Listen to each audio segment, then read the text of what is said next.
आओ तो हम परमेश्वर के वचन की ओर चले और बाइबल से लूका रचित सुसमाचार और उसका 16वां अध्याय, लूका 16, और हम पढ़ेंगे उसके 19 वचन से लेकर आखिरी मतलब 31 वचन तक। लूका 16 19 से 31।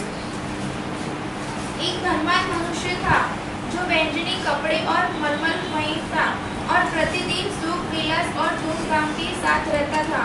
लाजर नाम का एक कंकाल घावों से भरा हुआ उसकी डेवड़ी पर छोड़ दिया जाता था और वह चाहता था कि धनवान की मेज पर की जूठन से अपना पेट भरे, यहाँ तक कि कुत्ते भी आकर उसके घावों को चाटते थे। ऐसा हुआ कि वह कंगाल मर गया और स्वर्गदूतों ने उसे लेकर अब्राहम की गोद में पहुंचाया। वह धनवान भी मरा और गाड़ा गया और अधोलोक में उसने पीड़ा में पड़े हुए अपनी आंखें उठाई और दूर से अब्राहम की गोद में लाजर को देखा। तब उसकी पुकार कर कहा, हे पिता अब्राहम, मुझ पर दया करके लाजर को भेज दे ताकि वह अपने उंगली का सिरा पानी में भिगोकर मेरी जीभ को ठंडी करे, क्योंकि मैं इस ज्वाला में तड़प रहा हूँ। परंतु अब्राहम ने कहा, हे पुत्र, स्मरण कर कि तू अपने जीवन में अच्छी वस्तुएं ले चुका है और वैसे ही लाजर बुरी वस्तुएं, परंतु अब वह यहाँ शांति पा रहा है और तू तड़प रहा है।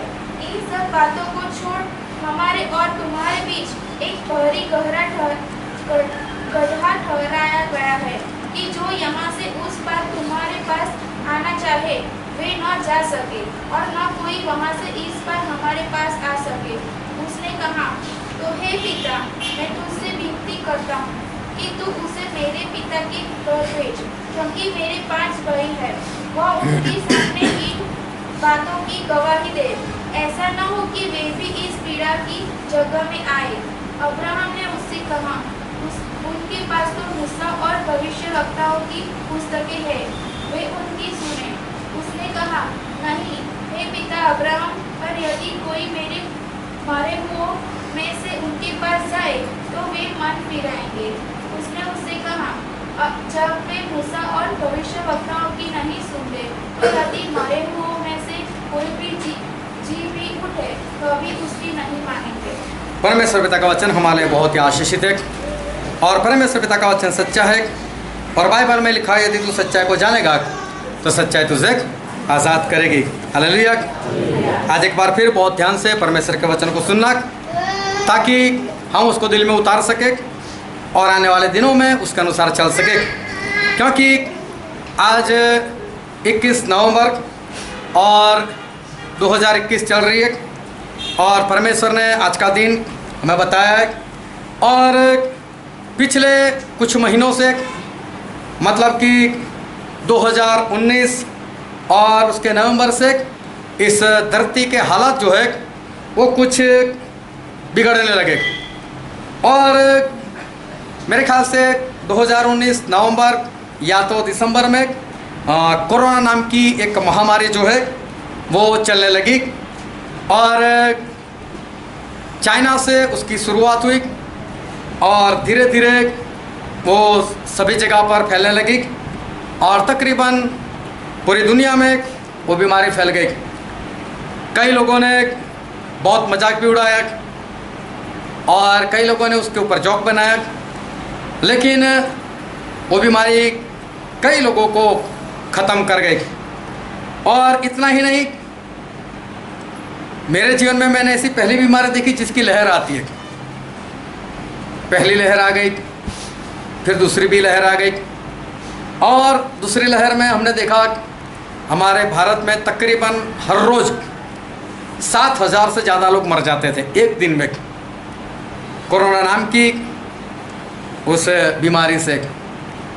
और उसके बाद बताया गया कि तीसरी लहर आएगी और कई देश में तीसरी लहर आ भी चुकी, ख़त्म भी हो गई, कई जगह पर चल भी रही है और कोरोना से काफ़ी लोग मर रहे।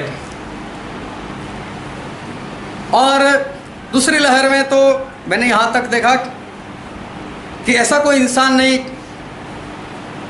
कि जिसके रिश्तेदारों में से, हो सकता है घर में से कोई ना मरा हो तो रिश्तेदारों में से कोई ना मरा हो, और वो भी करीबी रिश्तेदारों में से। तकरीबन सभी लोगों के घर में ऐसे हालात हुए।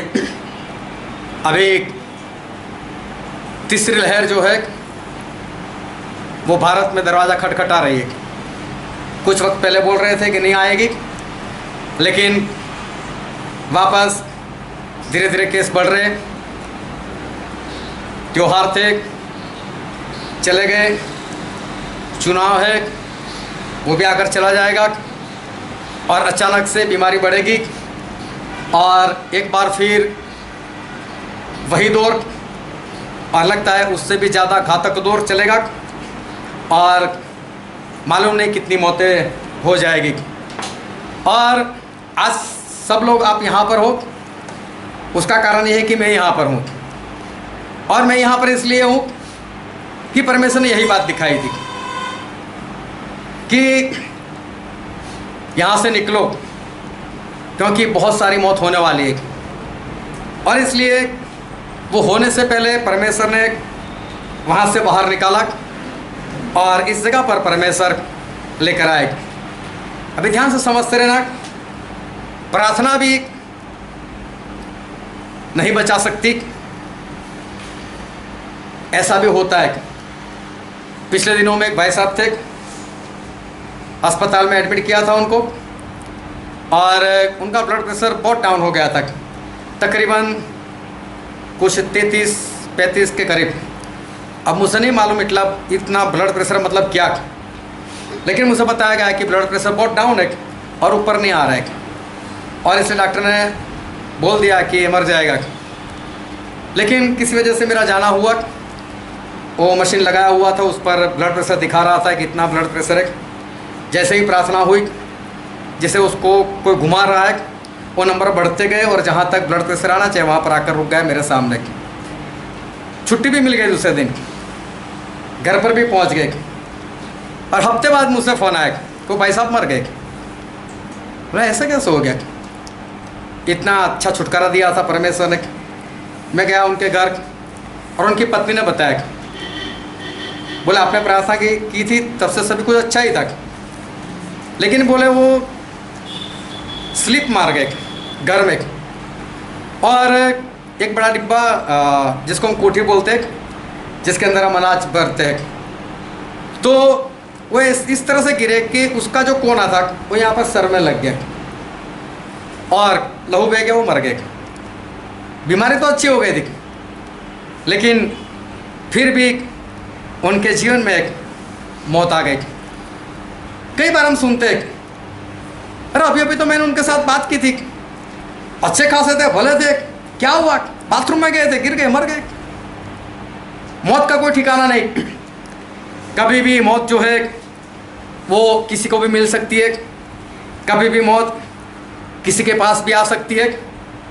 अगर परमेश्वर के अंदर सही से जीवन नहीं है तो कभी भी कुछ भी हो सकता है। ऊपर से नई नई बीमारियाँ, नए नए वायरस, नए नए नाम सुनने को मिलते। कोरोना वायरस, नाम बदल कर आ गया डेल्टा वायरस, फिर नाम बदल कर आ गया डेल्टा प्लस, अब मालूम नहीं डेल्टा डबल आएगा या क्या आएगा। बदलते रहते नए नए वायरस, नई नई बीमारी वो आती रहती है और आने वाली है।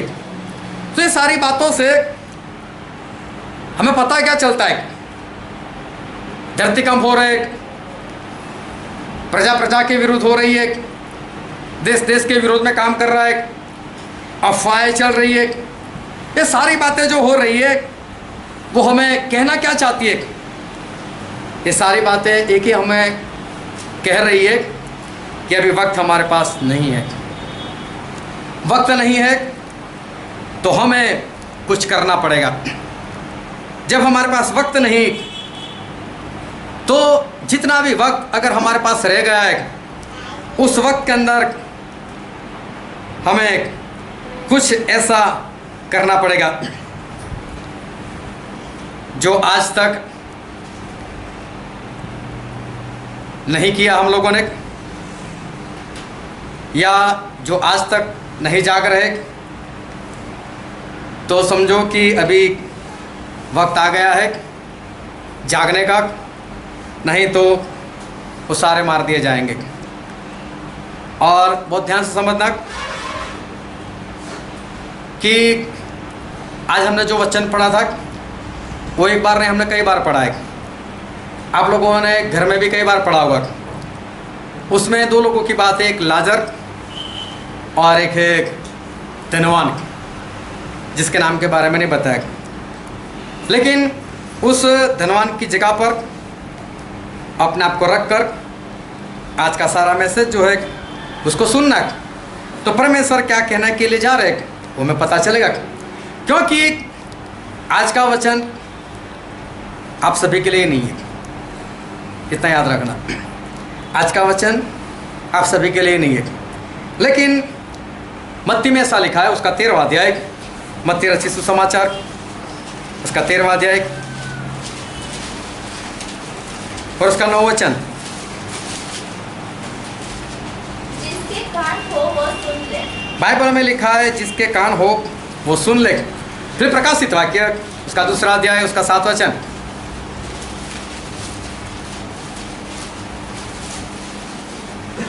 प्रकाशित वाक्य 2 का 7। हाँ, जिसके कान हो वह सुन ले। उसका 11वां वचन।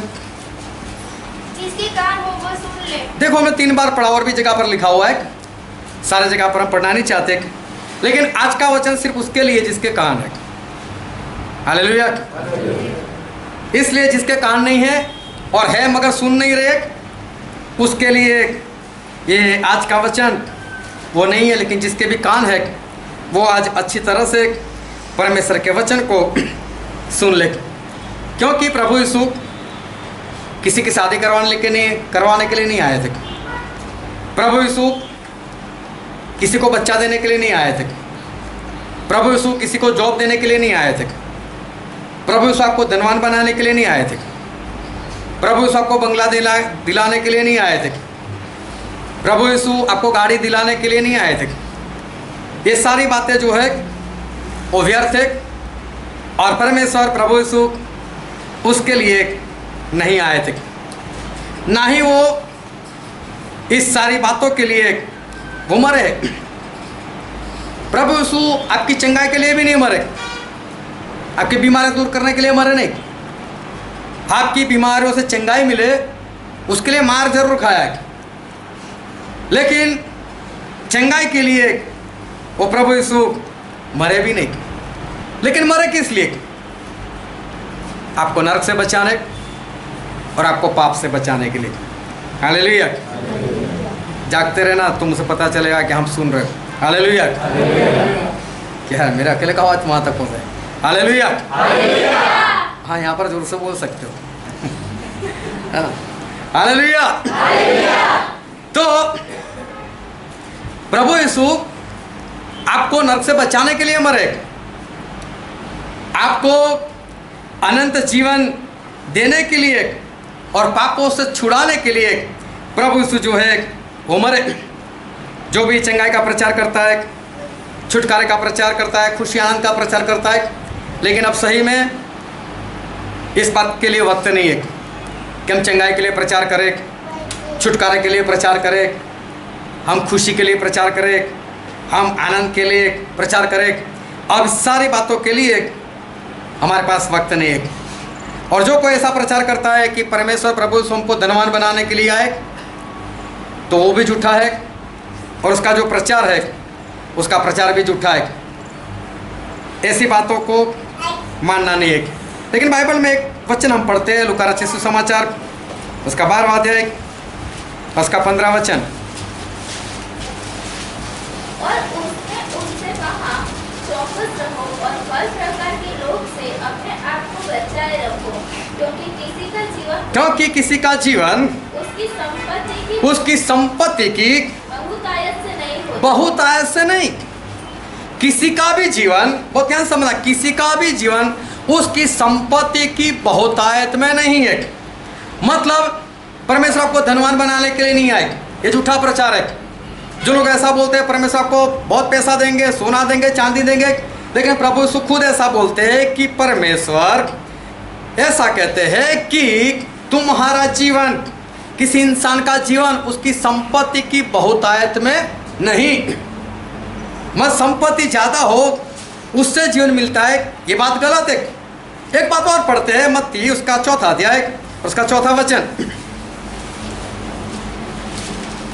उसने उत्तर दिया कि लिखा है कि मनुष्य केवल रोटी ही से नहीं, इंसान सिर्फ रोटी से नहीं परंतु हर एक वचन से जो परमेश्वर के मुख से निकलता है जीवित रहेगा। इंसान सिर्फ रोटी से नहीं, लेकिन परमेश्वर के मुंह से जो वचन निकलते हैं, जो शब्द निकलते हैं, उससे जिंदा रहता है। इसका मतलब खाने पीने में भी जीवन नहीं है, ना आपकी संपत्ति में जीवन है, ना आपके पास जो खाना पीना भर कर रखा है, ना उसमें जीवन है। हालेलुया। एक बार किसी के घर में मैं गया था और घर में काफ़ी समस्या थी। ये बात मैंने पहले भी बताई है, हो सकता है कुछ लोगों ने ना सुनी हो। तो मैंने उनको बोला चलो बाइबल निकालो, बाइबल पढ़ते। तो बाइबल तो निकाला, उसके ऊपर इतनी मिट्टी जमा हुई थी, जोरों जोरों से मारने लगे, मिट्टी झाड़ने लगे। मैंने बोला चलो भजन संहिता निकालो। और जैसे उसका पहला पन्ना, मैं उसका जो कवर जैसे ऐसे किया, खोला उसको, पूरा बाइबल अंदर से वो ढिमक उदय खा चुके थे, पूरा बाइबल अंदर से खत्म। अभी सोचो इन्होंने कब पढ़ा होगा, कब इसको खोला होगा। मैंने बोला आप तो इंसान हो, लेकिन ढिमक को आपसे ज़्यादा ज्ञान है कि इसको खाने से जीवन मिलता है, और आज तक जिंदा है ये खा खा कर। और आप लोग देखो, है ना, इसको खाने से जीवन मिलता है, ये जीवन की रोटी है। प्रभु उसने कहा कि इंसान सिर्फ रोटी से नहीं, लेकिन परमेश्वर के मुंह से जो वचन निकलते हैं उससे इंसान वो जिंदा रहता है। प्रभु उसने अपने मुंह पर लोगों को थूकने दिया, अपने दोनों हाथों में खिले ठोकने दिए, पैरों में खिले ठोकने दिए, पूरे शरीर के ऊपर कोड़े मारने दिए। क्यों? क्या? इसलिए कि इंसान आज भी उस घोड़े की तरह, उस खच्चर की तरह, जिसको दिमाग नहीं, जिसको समझ नहीं है, जिसको चलाने के लिए एक लगाम चाहिए, ऐसा इंसान बना रहे। क्यों प्रभु उसने ये सब किया? क्यों अपने सर के ऊपर कांटों का ताज उन्होंने लिया? बाइबल में लिखा है, हम पढ़ते हैं भजन संहिता उसका 32वां अध्याय उसका 9 वचन।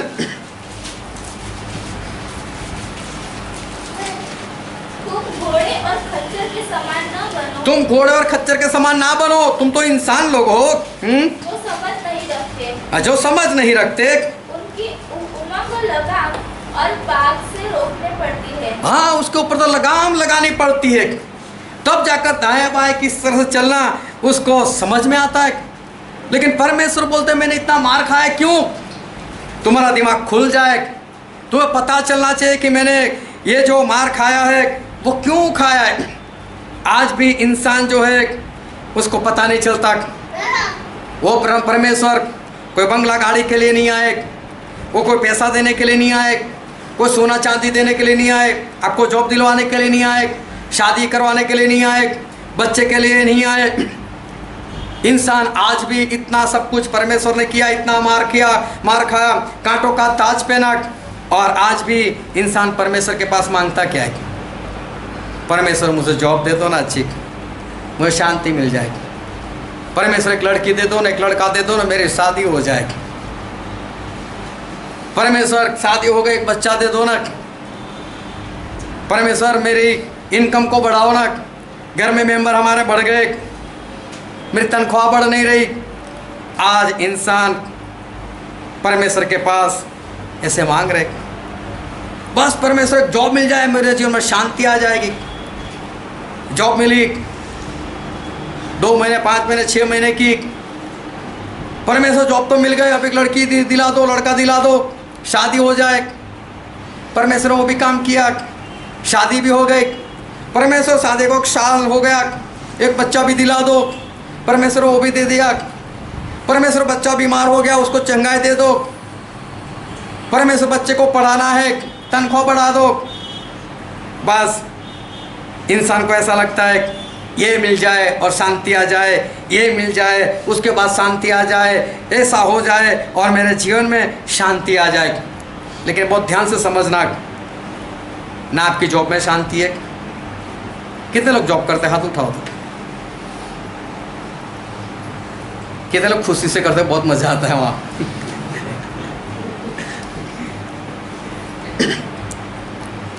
लेकिन परमेश्वर से तो मांगते हैं, लेकिन वहाँ शांति नहीं है जॉब में, ऐसी कोई बात में शांति नहीं। लेकिन आज बहुत ध्यान से समझना, आज मैं परमेश्वर के वचन से आपको बताना चाहता हूँ कि शांति कैसे मिलती है। और आज आपको शांति मिल जाएगी अगर वचन को मान लिया। हालेलुया। वचन संहिता उसका 23वां अध्याय और उसका 4था वचन पढ़ो तो। चाहे मैं घोर अंधकार से भरी हुई तराई में होकर चलूं, तो भी हानि से न डरूंगा। हाँ, क्योंकि तू मेरे साथ रहता है। हाँ, तेरे सोटे तेरे सोटे और तेरी लाठी से मुझे शांति मिलती है। हालेलुया। किससे शांति मिलती है? हाँ, परमेश्वर के सोटे और परमेश्वर की लाठी से क्या मिलती है? शांति। जब छोटे छोटे बच्चे थे ना, अभी बच्चे को अलग कर दिया ना, उनको क्या क्या बच्चों ने कैसा, उनको तो नहीं, उनको तो बस अपनी मस्ती करनी। फिर माया पिता आते थे लकड़ी लेकर 2 और फिर मालूम है कैसे शांति हो जाती थी? मम्मी मैगी दो, मैगी दो। मम्मी ऐसा बोलते चलो मैगी बना कर दे ही देती हूँ, शांति हो जाए। वो मैगी के बाद भी शांति नहीं होती। तो चॉकलेट दे, फिर भी शांति, फिर 2 थप्पड़ और अभी शांति। हालेलुया। तो शांति कहाँ पर है? परमेश्वर की लाठी में। शांति चाहिए कि नहीं? तो परमेश्वर से बोलो आओ लाठी मारो, सोटा चलाओ अपना। आज चलने वाला है सोटा और लाठी। परमेश्वर का वचन कहता है कि तेरे सोटे से और तेरी लाठी से मेरे जीवन में शांति आती है। उसके बिना शांति जो है वो शांति नहीं मिलती। बहुत अच्छे से परमेश्वर के वचन को सुनते रहना, क्योंकि आज परमेश्वर हमें कुछ सुनाने के लिए जा रहे हैं। और आज का वचन मैं पहले बोला सभी के लिए नहीं है, लेकिन आज का वचन उसके लिए है जो परमेश्वर के सोटे और लाठी के लिए तैयार है। हालेलुया। जो परमेश्वर के सोटे और लाठी के लिए तैयार है, आज का वचन सिर्फ उनके लिए। आज का वचन सभी के लिए नहीं है। परमेश्वर कहते हैं स्वर्ग का राज खेत में छुपाए हुए एक धन के समान है। जिसको ये धन दिख गया ना, आज का वचन सिर्फ उसके लिए, जिसको धन के बारे में पता चल चुका है। परमेश्वर ने कहा कि स्वर्ग का राज एक मोतियों का व्यापार करने वाले एक व्यापारी के समान है, कि जिसको पता चला कि कहीं पर बहुत बहुमूल्य मोती रखा है, और जिसको उस मोती के बारे में पता चल गया। आज का वचन सिर्फ उसके लिए।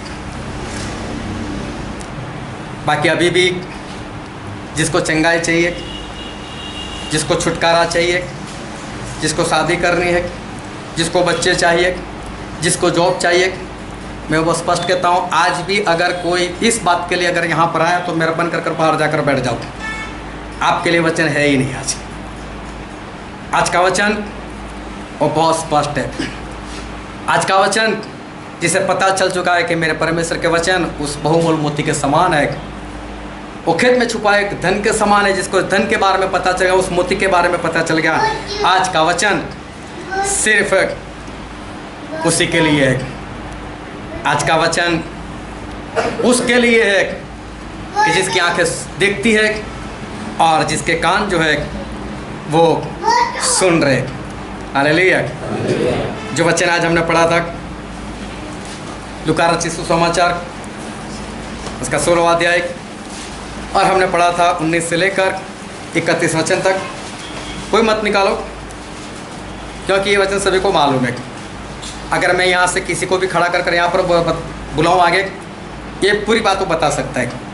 इसलिए अपने बाइबल को भी बंद ही रख दो थोड़ी देर, कोई बात नहीं। बस एक हिंदी वाला बाइबल चलते रहना और कोई एक उसको पढ़ते रहना, ताकि बाकी सभी लोग इसमें ध्यान लगाए रखना कि परमेश्वर आज उनके वचन से मैं बात करना चाहते।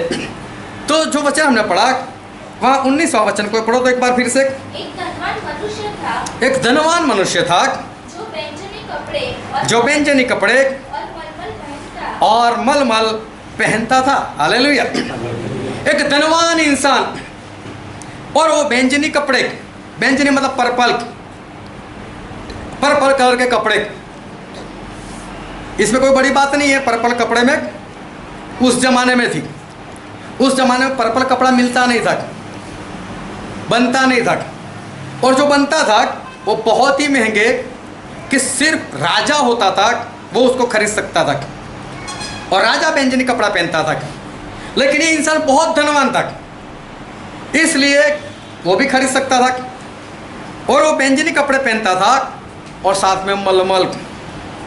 क्या बात है, कौन सा कपड़ा है? अरे मैं तो मलमल का कपड़ा पहनता हूँ, ऐसा वैसा नहीं। तो धनवान है, पहने, उसमें क्या है? बहुत पैसा उसके पास तो पहले मलमल, बहुत ज़्यादा पैसे तो पहने वो पर्पल कलर के व्यंजनी कपड़े पहने। हमें क्या लेना देना इससे? परमेश्वर को क्या लेना देना इससे? लेकिन बाइबल में नोट किया गया, धनवान था, व्यंजनी कपड़े पहनता था और वो मलमल के कपड़े वो पहनता था। धनवान था तो पहनेगा ही। और आगे क्या लिखा है? और प्रतिदिन, इसको ध्यान में रखना, प्रतिदिन मतलब हर रोज, प्रतिदिन सुख विलास में और धूमधाम के साथ रहता था। हालेलुया। जागते रहना, थोड़ा जोर से बोलना, आसपास में अगर कोई सोया हो तो जाग जाएगा। हालेलुया। तो ये इंसान प्रतिदिन मतलब हर रोज ये इंसान जो है वो सुख विलास में जीवन अपना बिताता था। तो उसमें है क्या? क्या वो अच्छा खाना नहीं खा सकता? क्या सुख विलास में रह नहीं सकता? जबकि वो धनवान है, उसके पास पैसा है, तो उसमें क्या है? सुख विलास में रहे, अच्छा खाना खाए, सुख विलास उसके जीवन में होगा ही। लेकिन यहाँ पर लिखा है इस बात को, ये बात लिखी गई है, इसका मतलब कोई ना कोई कारण है जिसके कारण ये परमेश्वर ने ये सारी बातें लिखी है। फिर आगे पढ़ो तो उसका 20 वचन।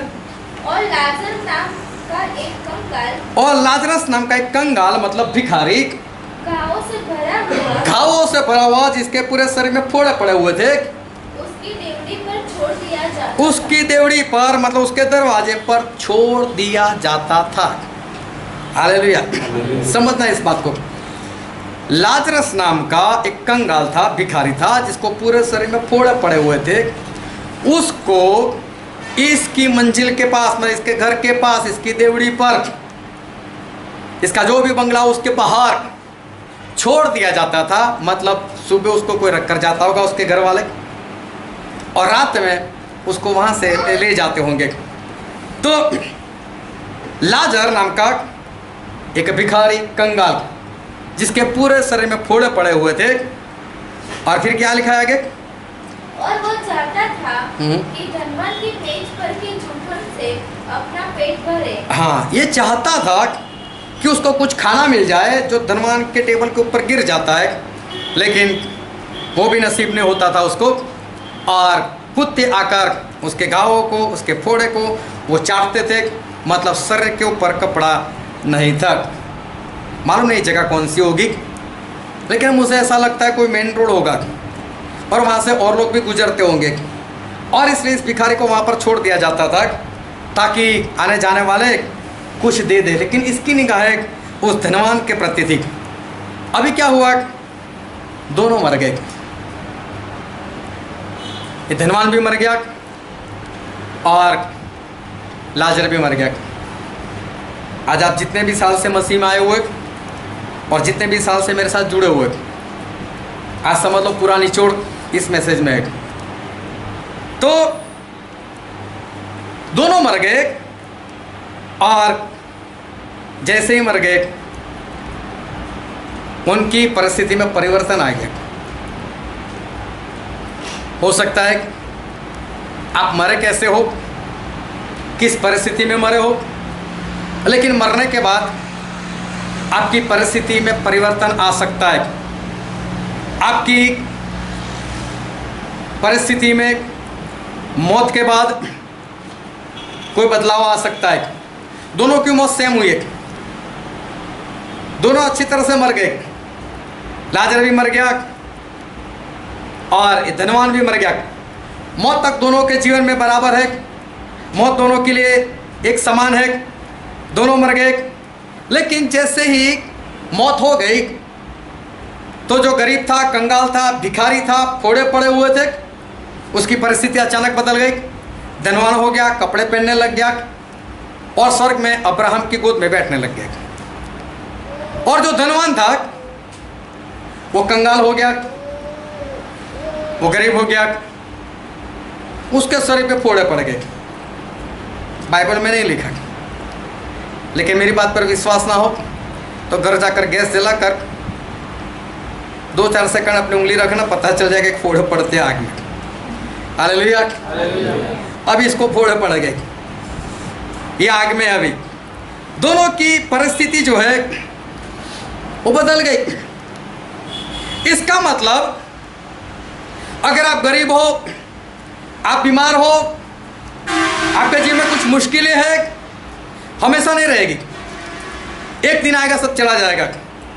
अगर आप धनवान हो, बहुत पैसा है, बंगला है, गाड़ी है, वो भी हमेशा नहीं रहेगा, वो भी एक दिन आएगा, वो चला जाएगा। मतलब आपकी परिस्थिति इस धरती के ऊपर जो है वो एक दिन बदल जाएगी, वो परमानेंट नहीं है। हालेलुया।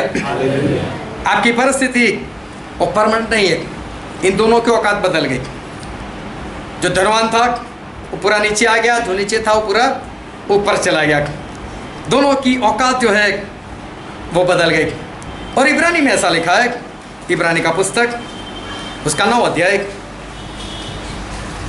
और उसका 27 वचन।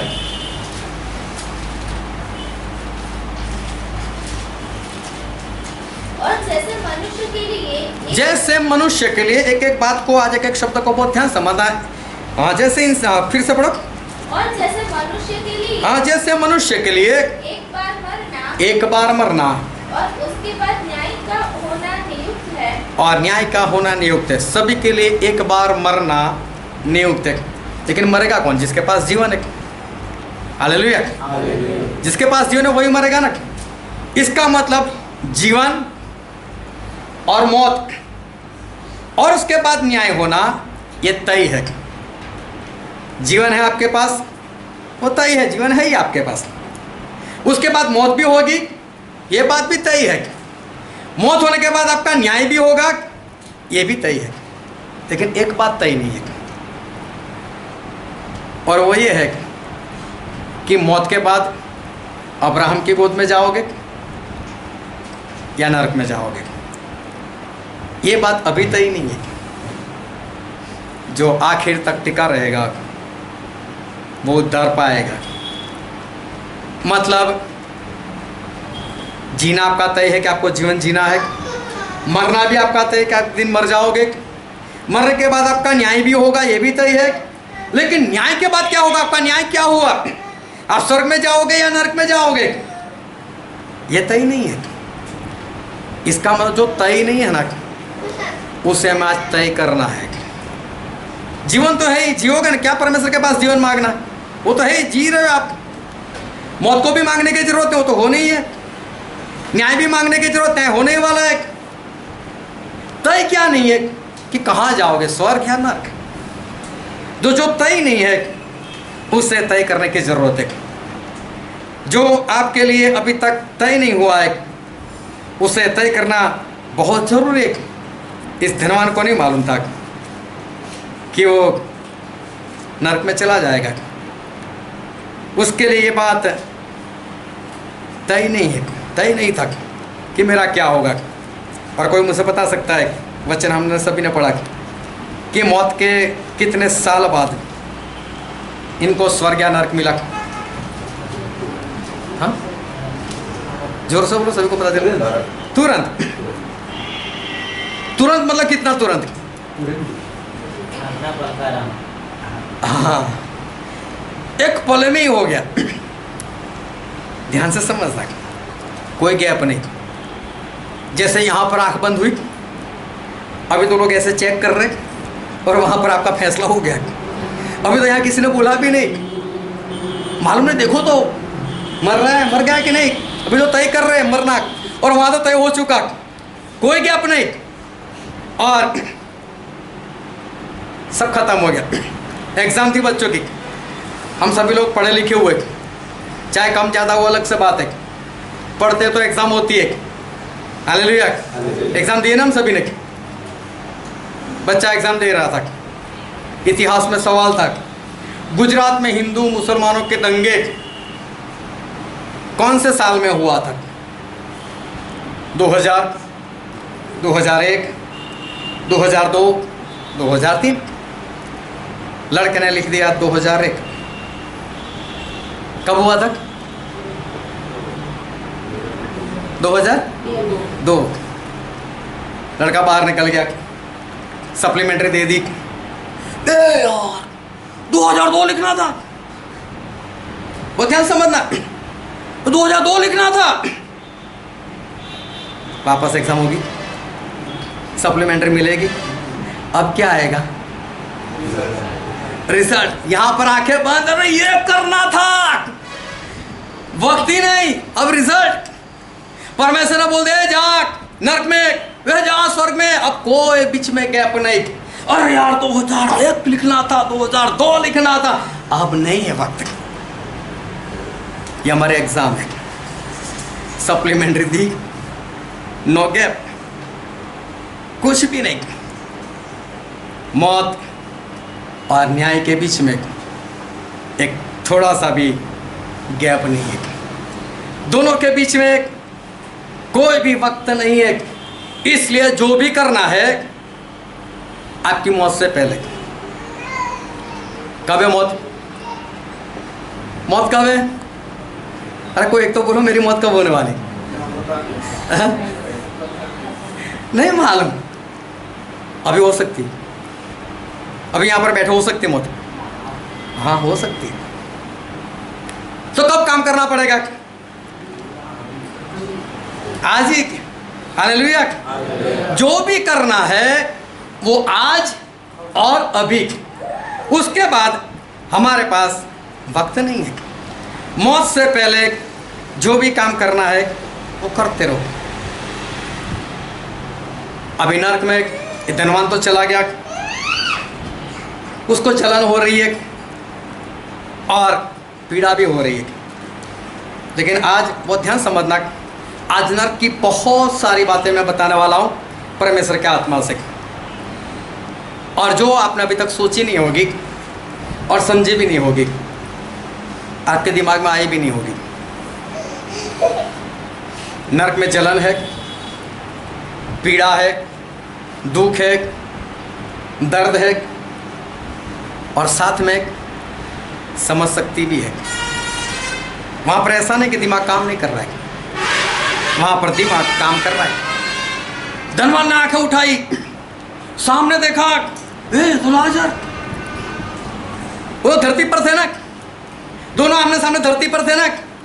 धनवान देखता था ना, बाहर जाते समय, आते समय, घर में बैठे समय, ये लाजर है। आप भूले नहीं, नरक में समझ सकती है। लाजर को पहचान लिया, ये लाजर। वहां पर अब्राहम है, अब्राहम को भी पहचान लिया, अब्राहम, जबकि अब्राहम तो कब से मर गए थे।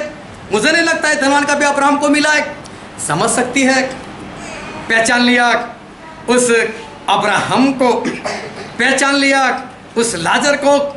औकात बदल चुकी है, वो भी पता चल रहा है कहाँ मैं धनवान था, कहाँ मेरे पास बंगला था, कहाँ मेरे पास गाड़ी थी, कहाँ मैं ऐश कर रहा था, कहाँ अच्छा अच्छा खा रहा था, बैंजनी कपड़े पहन रहा था, मलमल के कपड़े पहन रहा था। मैं तो बाहर बिंदास से निकलता था और बिंदास से आता था, लड़खड़ाता था, मौज मस्ती करता था। इसको मैं नहीं देखता था। और आज वो याद कर रहा है लाजर, उसको उसने पहचान लिया। आज उसकी औकात बदल चुकी है। लाजर भीख मांगता था, वो धनवान हो गया है, और जो धनवान है वो आज भीख मांग रहा है, एक बूंद पानी दे दो। पानी मांगा कि नहीं? पानी मांगा कि नहीं? इसका मतलब नर्क में प्यास लगती है। समझ रहे हो कि नहीं? नर्क में प्यास लगती है।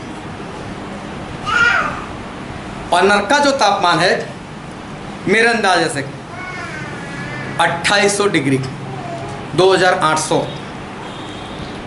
1400 डिग्री तापमान में लोहा पिघल जाता है। 2800 डिग्री तापमान में क्या होगा? पानी की बोतल डाली नहीं और ख़त्म हो गई,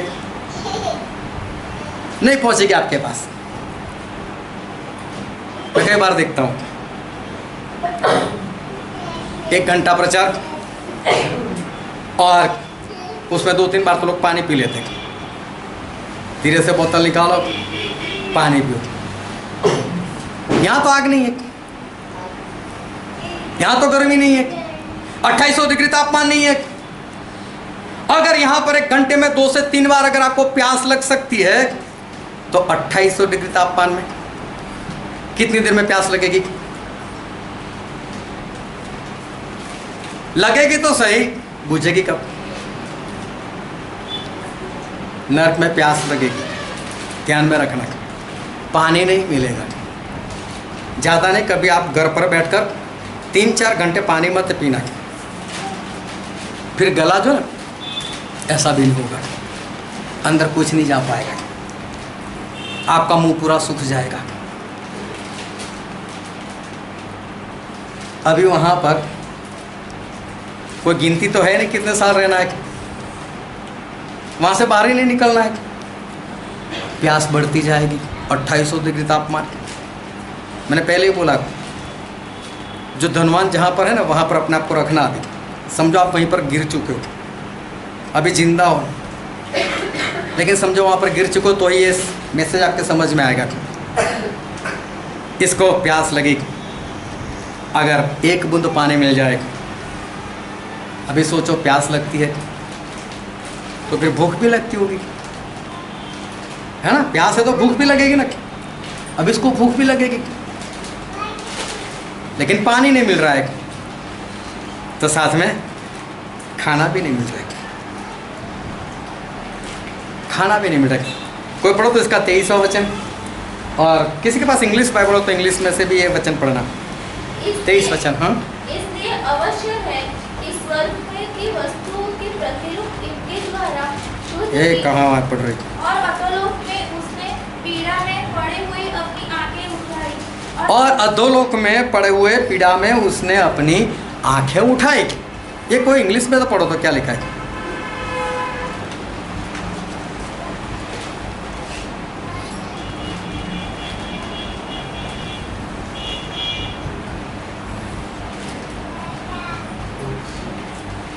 हाँ, 23 वचन, लूका 16 का 23।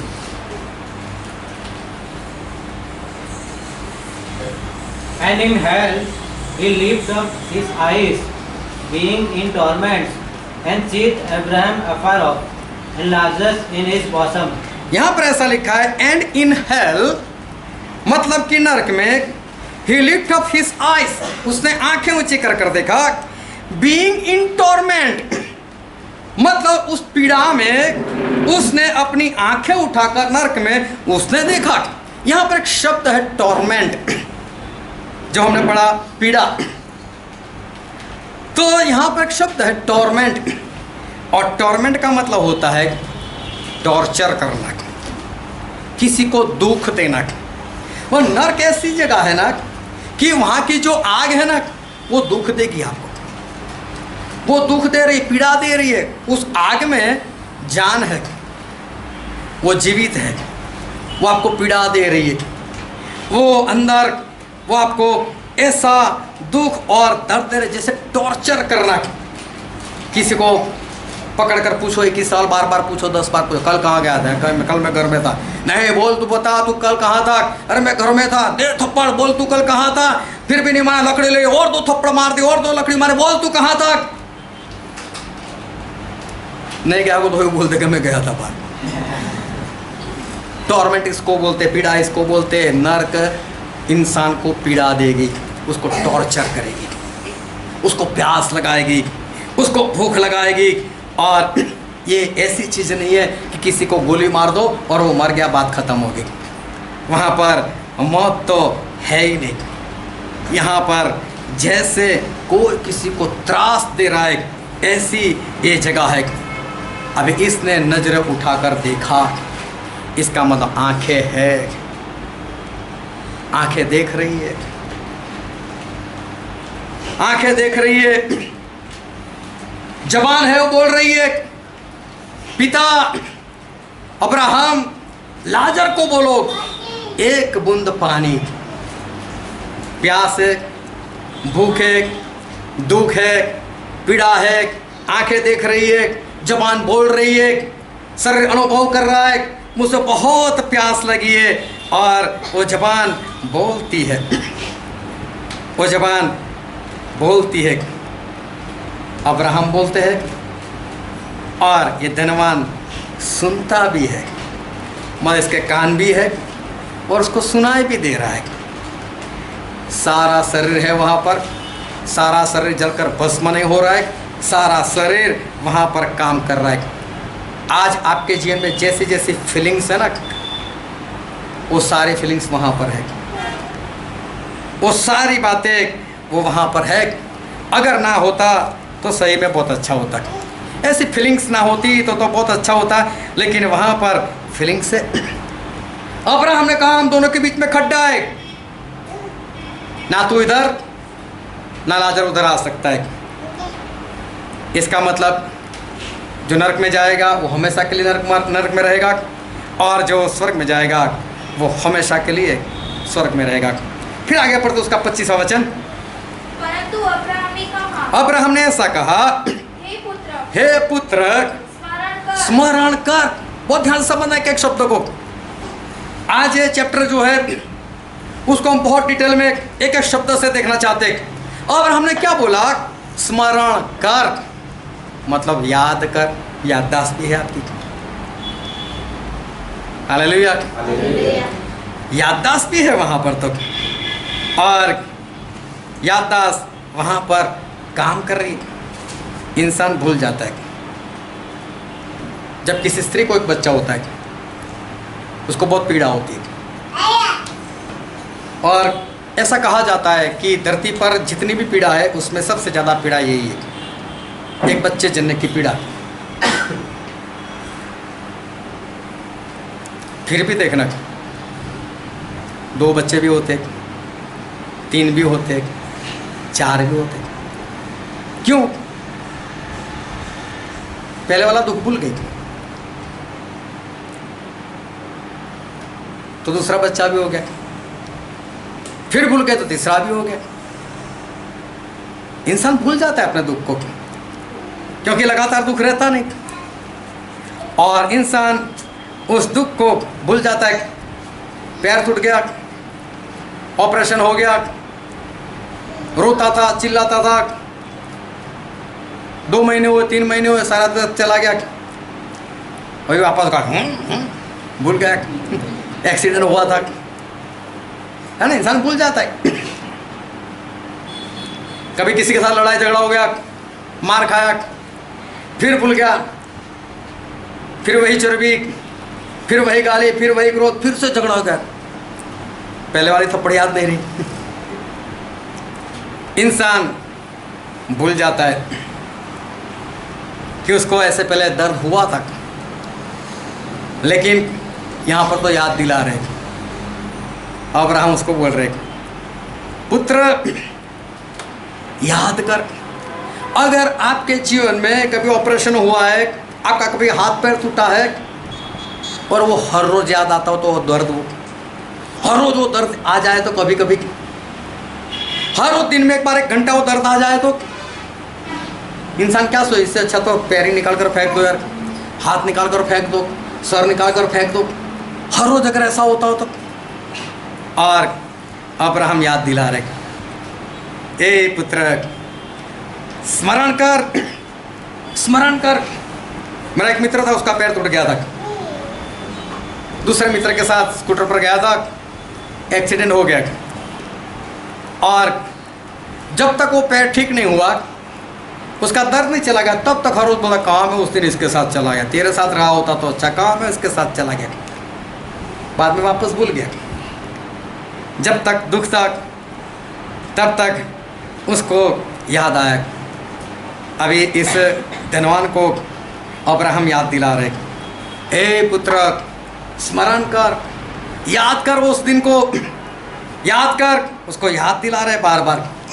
और देखो उसको क्या कहा, फिर से पढ़ो तो 25 वचन। परंतु अब्राहम ने कहा, हे पुत्र, हे पुत्र, देखो नरक में भी पुत्र बोला उसको। ये परमेश्वर के लोग हैं ना, कुछ अजीब तरह के होते, ये आम इंसान की तरह वो लोग नहीं होते। मैंने कई बार सिखाया कि हम आखिर में प्रार्थना बोलते हैं, हे स्वर्गीय पिता, आपका नाम पाक माना जाएगा। हम तो बोल देते पिता को, हम तो परमेश्वर को बोल देते बाप, लेकिन मैंने कई बार सिखाया कि बाप बोलने से पहले ये सोचो कि मैं पुत्र हूँ कि नहीं, मैं पुत्र बना हूँ कि नहीं, ये पहले ये देखने की जरूरत है।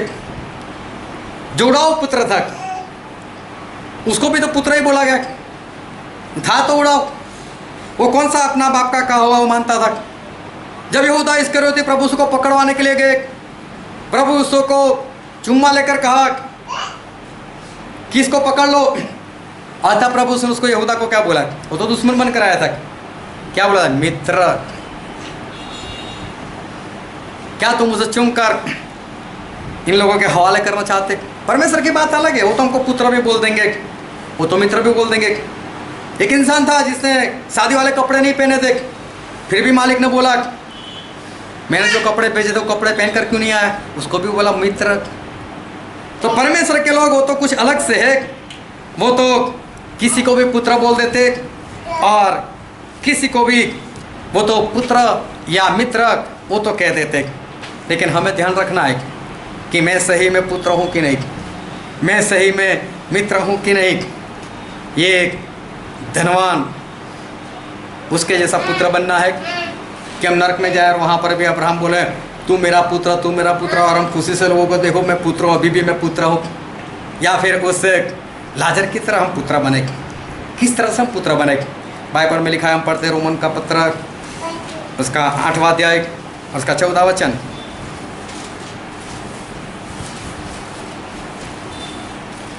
इसलिए कि जितने लोग परमेश्वर के आत्मा के चलाए चलते हैं, जितने लोग पवित्र आत्मा के चलाए चलते हैं, वे ही परमेश्वर के पुत्र हैं। वे ही, मतलब और लोग नहीं, वे ही परमेश्वर के पुत्र है। चुनाव वो आपके हाथ में है कि उस लाजर की तरह पुत्र बनना है या उस धनवान की तरह पुत्र बनना है, वो आपके हाथ में है। उस धनवान की तरह व्यंजनी कपड़े पहनकर, मलमल पहनकर और पूर्ण रीति से मौज मस्ती में रहकर, सुख विलास में रहकर पुत्र बनना है, नरक में जाकर पुत्र बनना है, या उस लाजर की तरह चाहे फोड़े निकल आए, चाहे गरीब बन जाए, चाहे जो भी है, लेकिन परमेश्वर की आज्ञाकारी करते हुए परमेश्वर के पुत्र बने। चुनाव आपके हाथ में। परमेश्वर तो कहीं भी आपको पुत्र ही कहेंगे, लेकिन सही में पुत्र है तो उसको स्वर्ग में ना लेते, लाजर की जगह उसको भी ना बिठाते, दोनों को अपनी गोदी में ना बिठाते, चाहे नरक में है। लेकिन अब्राहम तो बोल रहे क्योंकि उनके अंदर प्रेम है, लेकिन कैसा पुत्र बनना वो हमारे हाथ में। वो तो लोग ऐसे गलत सिखाते हैं कि हम राजाओं के राजा के पुत्र हैं, हम प्रभु के बेटे हैं। ऐसे नहीं बना जाता। उनके समान हो तो ही हम बन सकते। और ध्यान समझना कि परमेश्वर ने हमें इस धरती पर इसलिए भेजा है। कई बार हमने वचन देखे, यूहन्ना 15 और उसके दूसरे वचन में लिखा है कि जो डाली फल नहीं देती उसे काट दिया जाता है। उसके 8वें वचन में लिखा है तुम बहुत से फल लाओ तब मेरे चेले ठहरोगे। उसके 16 वचन में लिखा है कि मैंने तुम्हें ठहराया है कि तुम बहुत से फल दो। हमें फल देना है, हमें परमेश्वर के काम को करना है, और हम सभी के लिए परमेश्वर का काम करने का मौका वो है ही है। हम हर रोज़ परमेश्वर का काम कर सकते हैं। एक बार फिर से हम पढ़ते हैं जो वचन हमने पढ़ा था, लूका उसका 16वां अध्याय और उसका 20 वचन पढ़ा दो। लाजर नाम का एक कंगाल गौ से भरा हुआ उसकी डेवढ़ी पर छोड़ दिया जाता था। लाजर नाम का एक भिखारी था, एक कंगाल था, उसको हर रोज इस धनवान के घर के बाहर उसको छोड़ दिया जाता था। हालेलुया। सभी जाग रहे हो? हालेलुया। जाग रहे हो कि नहीं? किसी को ऐसा तो नहीं लगता लंबा हो गया? अभी नरक बुझी नहीं ना? चलते रहना। ये लाजर को हर रोज उस धनवान के घर के बाहर छोड़ दिया जाता था। हर रोज इस धनवान के लिए एक मौका है परमेश्वर का काम करने का, कि परमेश्वर ने बोला भूखे को खाना खिलाओ, प्यासे को पानी पिलाओ, बीमार को घर में जाकर उसकी खबर लो, नंगे को कपड़े पहनाओ। ये सारे काम उसके सामने ही थे। इस धनवान के सामने हर रोज इस कंगाल को रख दिया जाता था। इसका मतलब ये हर रोज, क्योंकि परमेश्वर आखिर में हमको यही पूछने वाले, मैं भूखा था तुमने मुझे खाना नहीं खिलाया, मैं प्यासा था मुझे पिलाया नहीं, मैं नंगा था मुझे कपड़े नहीं दिए। और लोग बोलते हैं परमेश्वर हमने कब आपको इस तरह से देखा?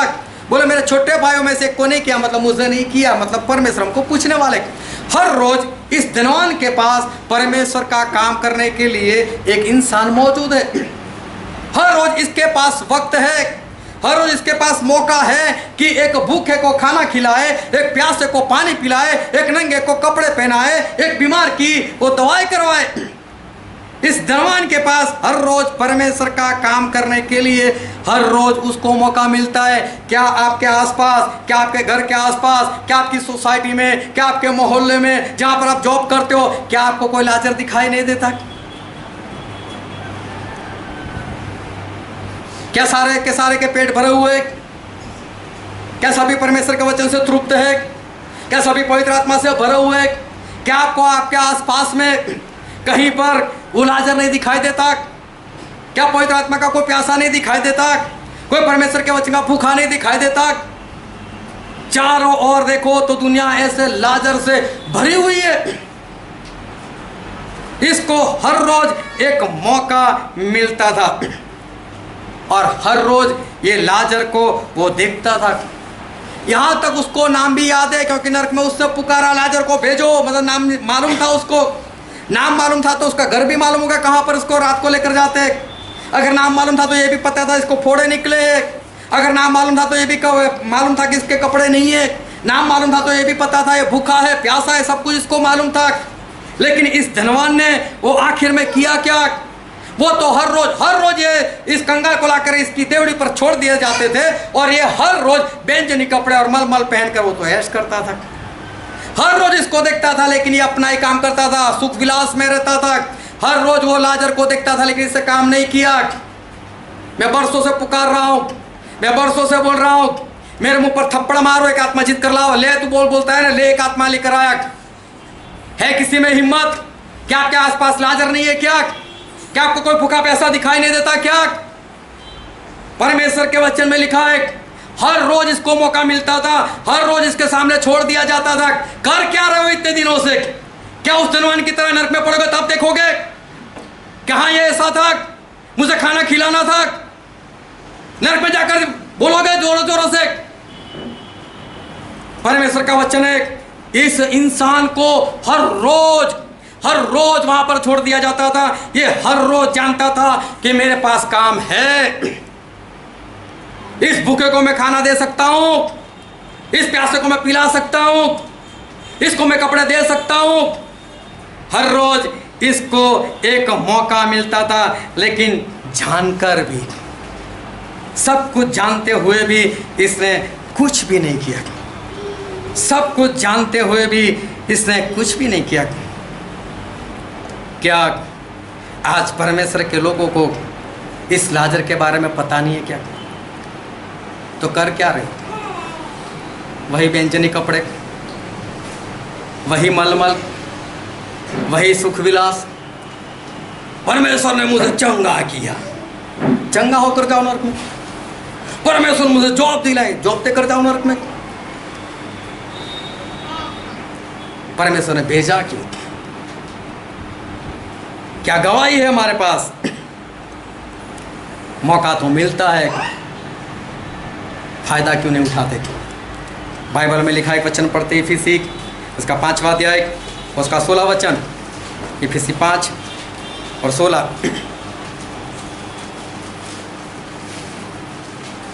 और अवसर को बहुमोल समझो, अवसर को बहुमोल समझो। हाँ, दिन बुरे हैं। क्योंकि दिन बुरा है। कौन सा दिन बुरा है? क्या सोमवार बुरा है क्या? क्या मंगलवार बुरा है क्या? क्या संडे बुरा है? कौन सा दिन बुरा है? क्या परमेश्वर कौन से दिन को बुरा बनाए? अरे तुम नरक में जाने वाले, इसलिए तुम्हारे दिन बुरे हैं। अवसर को बहुमोल नहीं समझते ना। अवसर तो मिलता है, हर रोज लाजर दिखाई देता है। मरेगा मुझे क्या, जाएगा नरक में। कई लोग मुझसे आकर बात करते हैं, इधर ये है, उधर ऐसा, इधर वो है। तो तू करना, भागना, दौड़ना, कर काम। मौका मिलता है, फायदा उठाओ मौके का। अवसर को बहुमोल समझो। दिन बुरे हैं, परमेश्वर के दिन बुरे नहीं है, बाइबल के दिन बुरे नहीं है, परमेश्वर के लोगों के भी दिन बुरे नहीं है, लेकिन नरक में जाने वाले के दिन बुरे, क्योंकि काम कुछ नहीं किया। अवसर को बहुमोल नहीं समझा और एक भी आत्मा नहीं जीता।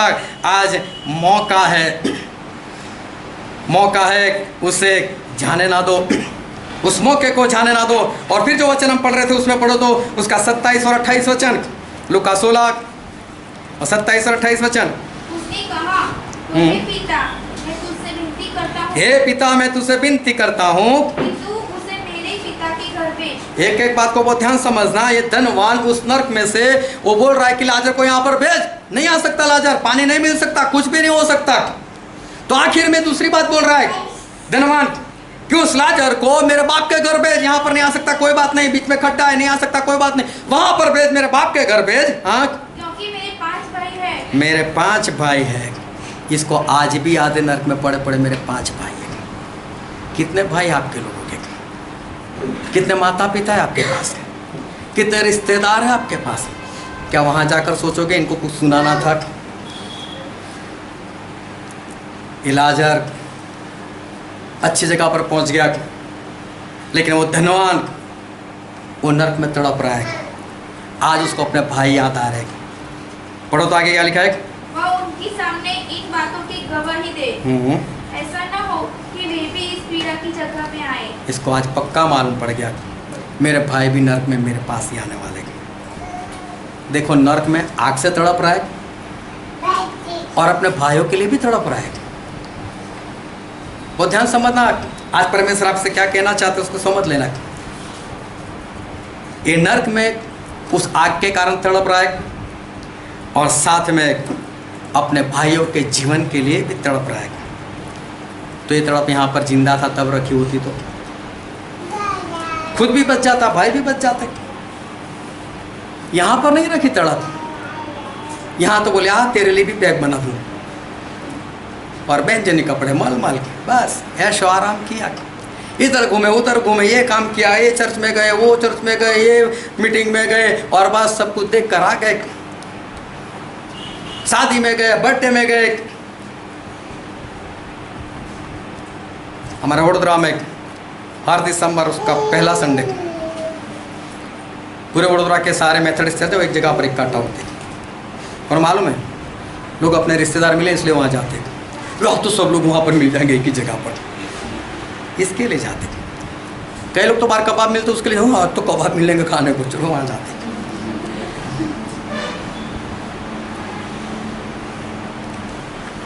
ये तड़प रहा है आग में और तड़प रहा है अपने भाइयों के जीवन के लिए।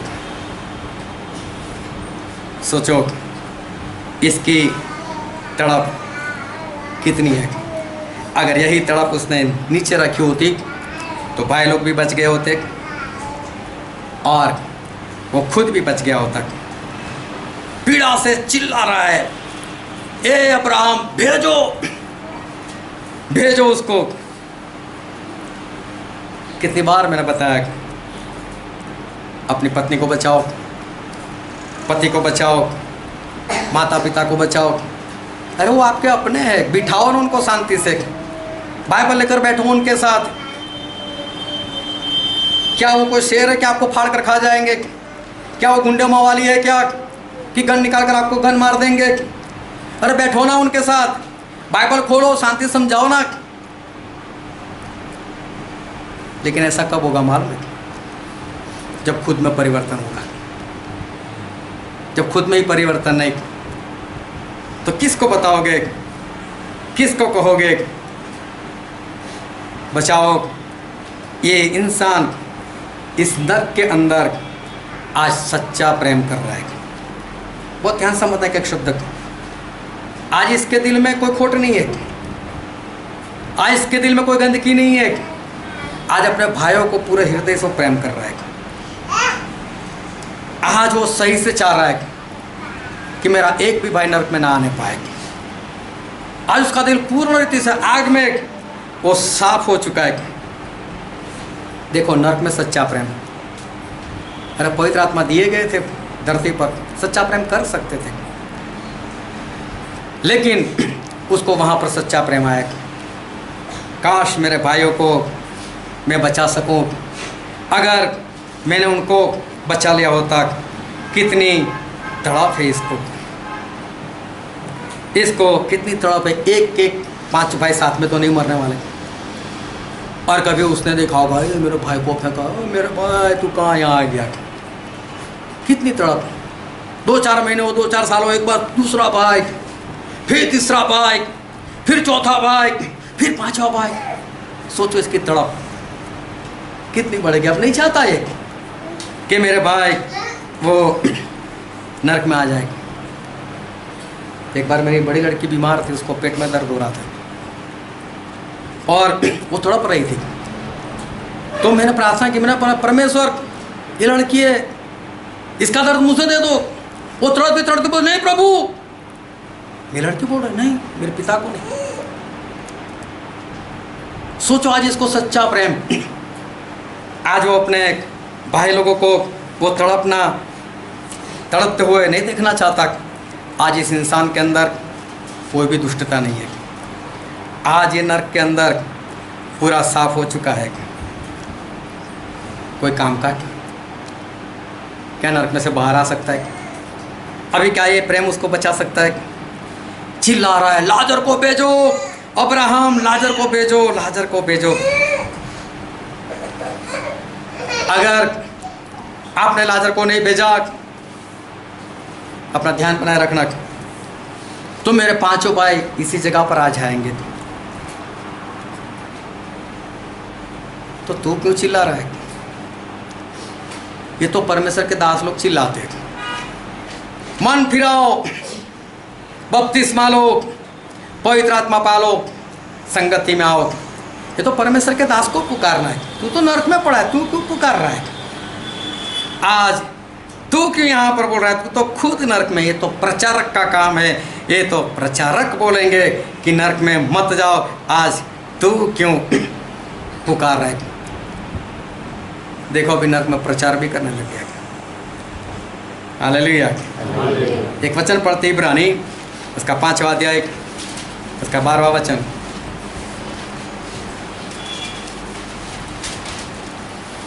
इब्रानी 5 और 12।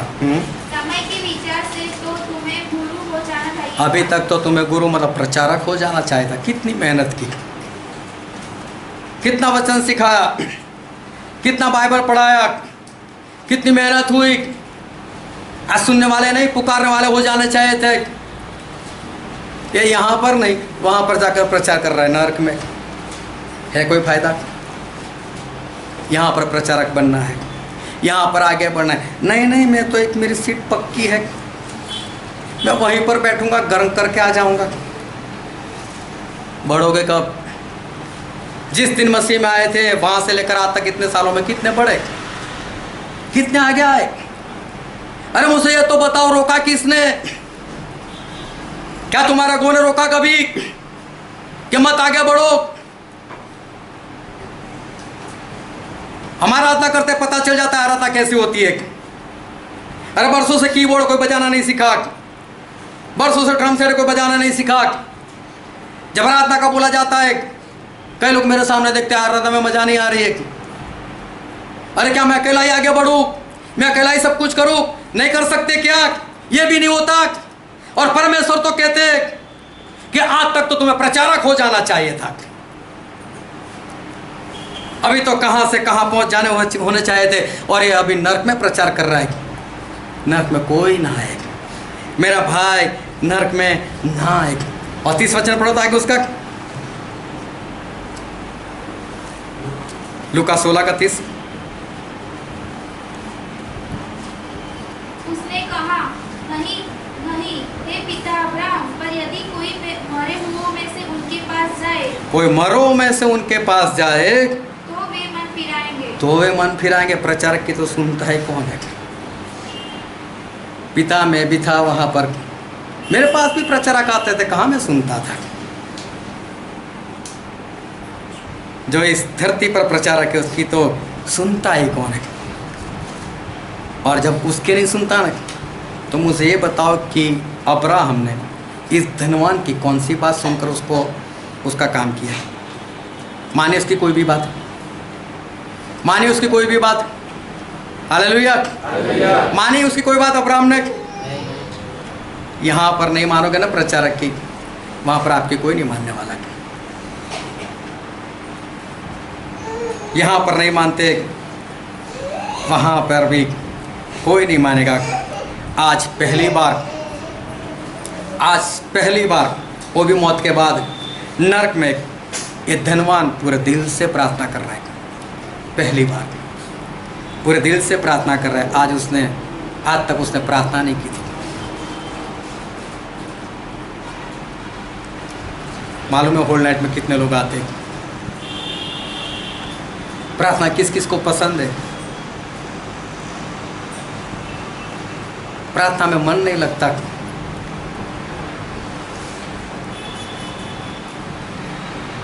नरक में सच्चे हृदय से प्रार्थना करता कोई सुनता नहीं। तो क्या फायदा वहां जाकर? अगर नरक में अच्छे से प्रार्थना करोगे, पूरे दिल से प्रार्थना करोगे, फायदा क्या? परमेश्वर की बात तो दूर, अब्राहम ने मना कर दिया, कुछ नहीं होगा तेरा। परमेश्वर तक तो बात भी नहीं पहुंची। परमेश्वर तो बात करने के लिए यहाँ पर आए भी नहीं। धनवान कहना चाहता है कि प्रभु प्रचारकों का कोई नहीं सुनता, अब्राहम प्रचारकों का कोई नहीं सुनता, और जो प्रचारक की नहीं सुनता, बाद में उनकी भी परमेश्वर या अब्राहम कोई नहीं सुनता। आज नरक के अंदर इस धनवान को अपने भाइयों के प्रति बहुत प्रेम है, सच्चा प्रेम है, लेकिन क्या वो प्रेम बचा पाएगा उसको? क्या उसके भाइयों को बचा पाएगा? फ़ायदा क्या? जब धरती पर था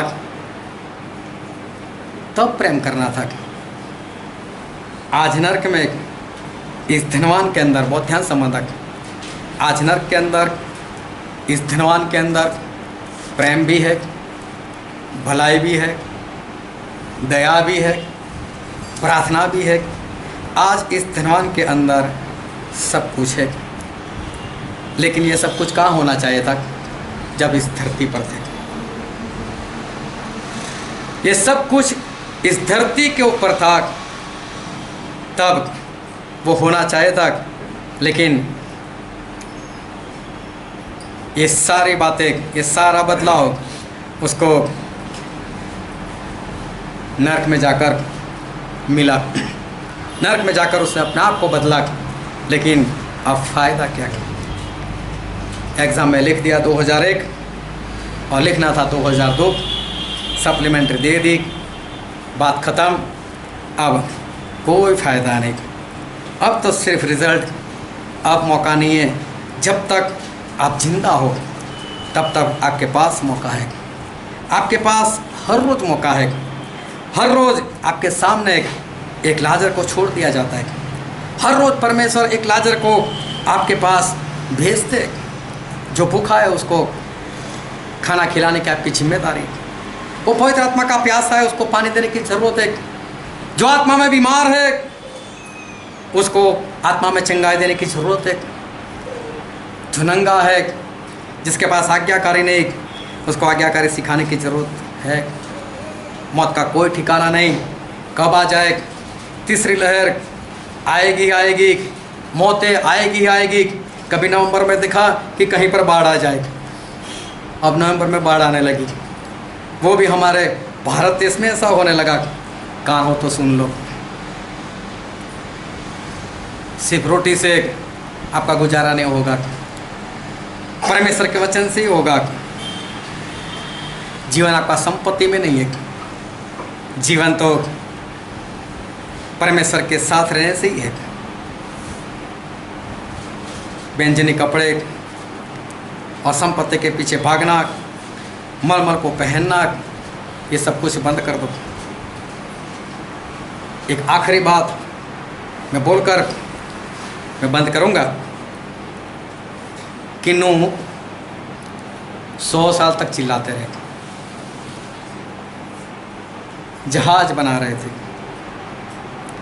लोगों ने पूछा होगा, कई बार वचन देख गए इसलिए मैं डिटेल में नहीं जाता कि 100 साल नूह चिल्लाए होगा ना। परमेश्वर ने बुलाया, बाढ़ आने वाली है, बरसात आने वाला है, धरती डूबने वाली, नाश होने वाला, तुम मरने वाले हो, जहाज में आ जाओ, जहाज में आ जाओ। उस वक्त पूरी दुनिया में एक ही लैंग्वेज थी, एक ही भाषा थी, सभी लोग एक ही भाषा समझते थे। नूह की भाषा पूरी दुनिया जानते थे। हालेलुया, समझ रहे हो कि नहीं?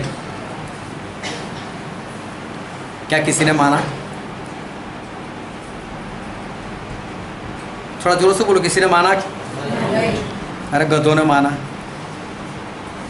खच्चर ने माना, कीड़े मकोड़े ने माना, कुत्तों ने माना, सुअर ने माना, लेकिन ये इंसान इससे भी गया गुजरा, नहीं माना, एक भी नहीं माना। वो तो परमेश्वर बोलते हैं खच्चर को लगाम की जरूरत है, मुझे लगता है इंसान को लगाम की जरूरत है। वो भी तो जानता है मेरा मालिक उसकी जगह कहाँ है, मेरा मालिक कहाँ रहता है। और जैसे शाम होती आ जाती है, आज शाम तक रुक जाना है, पीछे मुर्गी पाली हुई है अपने पास जाती है। क्या इतनी भी अक्ल नहीं है क्या कि परमेश्वर जो वचन कहते हैं वो हमें समझ में ना आए? पंछी को समझ में आता है, उस कौवे को पता चलता है मुझे जाना चाहिए उस जहाज के अंदर, वो कीड़ी मकोड़ को पता चलता है, मालूम नहीं कितनी पैरों तले आकर मर जाती होगी। और आज इंसान, उस इंसान को इस बारे में पता नहीं चलता। और मालूम है इंसान लोगों ने क्या किया था नूह के वक्त? क्या लिखा है बाइबल में? खाते पीते थे, शादी करते थे, करवाते थे। और ये लोग भूल गए, कुत्ते गधे ये सब भूल गए। नई शादी में जाना, नई बर्थडे मनानी, जहाज में चलो बचना है। तो क्या नूह के पास कोई जादू था? मुझे बाइबल में पढ़कर बताना नूह किसी को बुलाने के लिए गया हो तो। वो खुद आए अंदर और सभी लोग आकर उसके अंदर वो घुस गए। परमेश्वर ने आपको अपने हाथों से बनाया, शब्द से नहीं बनाया। उनसे ज़्यादा अक्ल दी है, वो तो इस्तेमाल नहीं कर रहा, वचन को मान नहीं रहे। ये धनवान कुछ नहीं मानता था। आखिर में उसको नरक में ये सारी बातें पता चली। नरक में ये अच्छा बन गया। अब आप नरक में चले जाओ और वहाँ पर जाकर आप अच्छे हो जाओ, अपने भाइयों को प्रेम करने वाले बन जाओ, उनको बचाने के लिए कुछ प्रयत्न करने वाले बन जाओ। क्या होगा कुछ?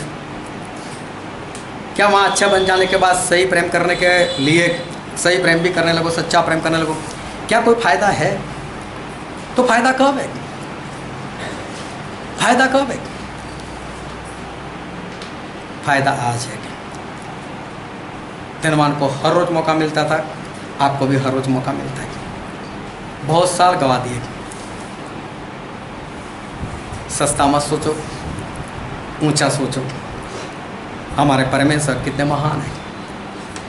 वो चाहते हैं कि नरक में जाकर देखो, सब कुछ जैसा परमेश्वर चाहते थे वैसा ही धनवान वहाँ पर बन गया।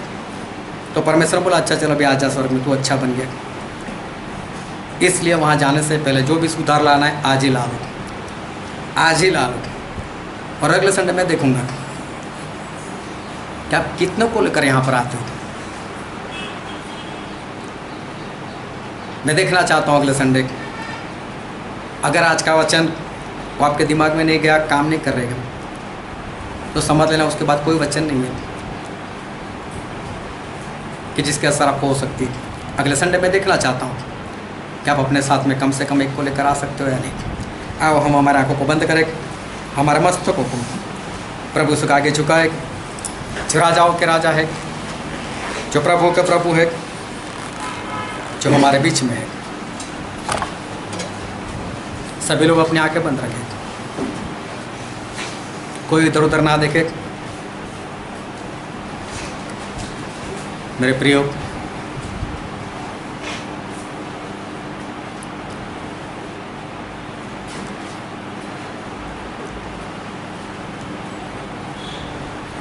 परमेश्वर आपसे बात कर रहे हैं।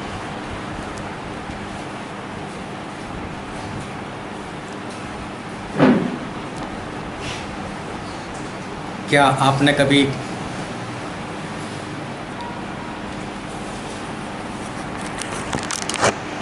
उस लाजर को अपने आसपास क्या कभी देखा है? अपने हाथ उठाकर बताओ, क्या आपने हर रोज़ अपने आसपास क्या एक लाजर को देखा हुआ है कि नहीं? पूरा हाथ उठाकर बताओ।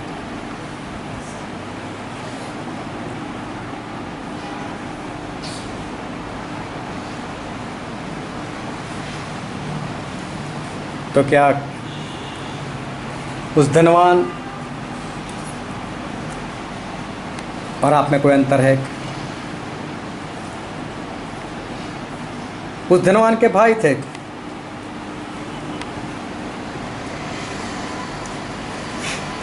पांच भाई थे।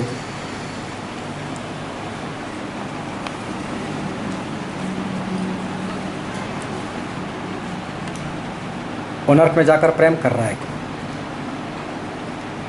क्या आज आपको अपने भाई के प्रति, अपने बहन के प्रति, अपने माता पिता के प्रति, अपने पति के प्रति, अपने पति पत्नी के प्रति क्या प्रेम है?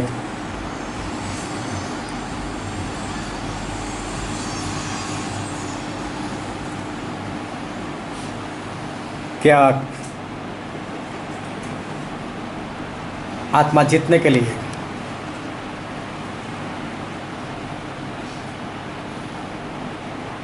उस परमेश्वर के वचन के अनुसार क्या आपने कोई काम किया?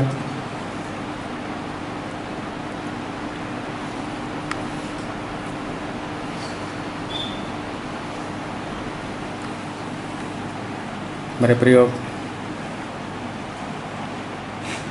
जो बात आज समझ में आनी चाहिए वो आज ही आनी चाहिए। आज वो धनवान उस नरक से हम सभी को प्रचार कर कर बता रहा है। उसने नरक से ये प्रचार किया कि अपने भाई लोगों को बचा लो। मैं तो निष्फल रहा, तुम मेरे जैसे ना बनो। मैं एक सवाल पूछना चाहता हूँ,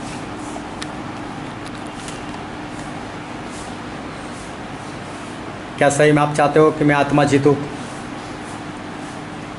अपने हाथ उठाकर बताओ। क्या कोई आज ऐसा ठान सकता है कि अगले संडे में पक्का एक आत्मा उसको लेकर यहाँ आऊँगा।